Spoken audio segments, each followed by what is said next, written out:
being in bed and saying, God, I know whatever's going to happen is going to happen. It's going to be whether you allow it or not. I'd really rather not, have any issues, but you know what? I trust you. But then at 4 o'clock in the morning, it was like bombs went off. I was jolted out of bed, realizing that I had been hit, and hearing groans and creaking and water. And it's pretty much fallen on me. As I'm going through the house, there are things dropping on me. I started to put together a plan. I thought, wow, if I can put all my stuff in the car, then I can pull my car out and get out of here.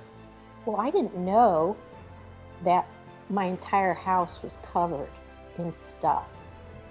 The neighborhood streets you couldn't see because there were trees on top. I mean, even if I had been able to get my car out of the garage, I had nowhere I could go. This really nice couple came, and they had to go over like other trees and go into puddles and whatever to get to my front door. And I remember the look on his face. He said, "Ma'am, is everybody okay in the house? Are you okay?" I go, "Yeah."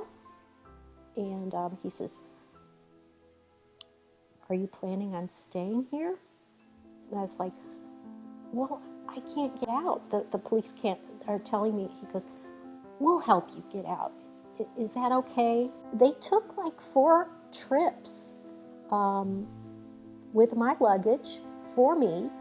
And then the last trip, they took me and my 3 cats. They brought us to their truck, put all our stuff in the back, and I went to Kim Gibson's house. And we got through it, and, she and I were able to pray and talk about God, and it brought our relationship closer. It was very difficult having to go back and watch the house kind of disintegrate for a while.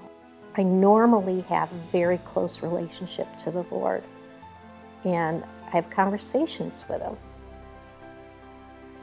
It was like I was frozen, and I couldn't regain it for a few months. My friends were saying, "Let us pray for you," and they were. My high school graduating class got together, and they started sending me gifts, cards, inspiration, checks. These are people I loved, and they're showing me love. And, well, you know whose design that was.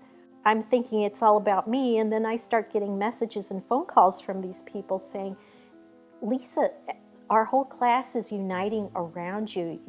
This whole event has given us a platform to come together on your behalf." And that's God's hand. I mean, right there, God showed me a vision of the house. Now I have a red brick house with a brown roof. He showed me a white house with a black roof, and it was pretty. Well, I just found out a couple weeks ago that instead of spending all this time trying to match the brick, they're going to paint the brick whatever color I want, white. And what shingles do you want? Oh, black. When I got the vision about the house being restored in a different way, in a better way, it seems like that moment on, I was able to pray again. I'm going to say that, the restoration is far on its way in that regard. No, He didn't prevent everything, but He's been here with us the whole time, using other people to help me along the way. And what a blessing it just was.